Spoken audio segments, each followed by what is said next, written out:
اگر آپ چینل پر پہلی بار آئے ہیں تو ابھی سبسکرائب کر کے بیل آئیکن پریس کریں اور رہیں باخبر۔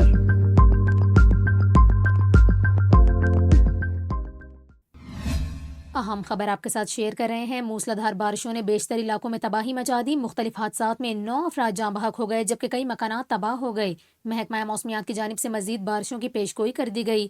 آپ کو بتا رہے ہیں بلوچستان کے دارالحکومت سمیت مختلف اضلاع میں بارشوں کے دوران پیش آنے والے حادثات میں اموات کی تعداد 9 ہو گئی۔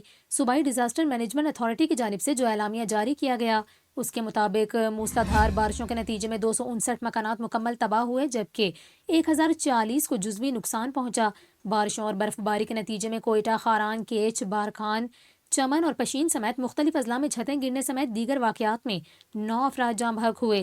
آپ کو یہاں پر یہ بھی بتائیں کہ پی ڈی ایم اے کے مطابق موسلا دھار بارشوں کے دوران ماہی گیروں کی 80 کشتیاں بھی تباہ ہوئیں جبکہ بارشوں کے دوران 4 سڑکیں مکمل تباہ اور ایک پل سیلابی ریلے کی نظر ہوا۔ محکمہ موسمیات کا حوالہ دیتے ہوئے پی ڈی ایم اے کی جانب سے بتایا گیا کہ آئندہ 24 گھنٹوں کے دوران کوئٹہ اور دیگر اضلاع چمن، زیارت، پشین، کلات، چاغی، سبی، نصیر آباد، مستونگ، نوشکی، لورا-لئی، ہرنائی، شیرانی، یوب، موسیٰ خیل، کوہلو، قلعہ سیف اللہ اور قلعہ عبداللہ میں بارش اور برف باری متوقع ہے۔ محکمہ موسمیات کا یہ کہنا ہے کہ کوئٹہ، کلات، نصیر آباد سمیت گرد و نواح میں وقفے وقفے سے بارش کا سلسلہ جاری ہے جو اگلے 24 گھنٹوں تک جاری رہ سکتا ہے۔